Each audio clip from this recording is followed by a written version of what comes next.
Gabay sa wastong pagpapakain sa oras ng ehersisyo, mga boss.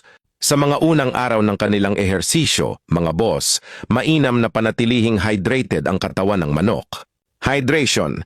Mga boss, mas mabuting gumamit muna ng basang pagkain upang matiyak na maayos ang kanilang panunaw at hindi mabigla ang kanilang system.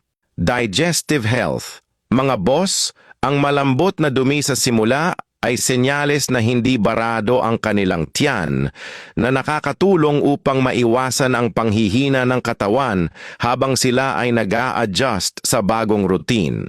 Transition. Mga boss, pagkalipas ng isang linggo, kapag sanay na ang katawan ng alaga sa kanilang pagkain at daily routine, maaari nang unti-unting ihalo ang tuyong patuka para sa sapat na enerhiya. Mga boss, ang tamang transisyon sa pagkain ay susi sa masiglang alaga.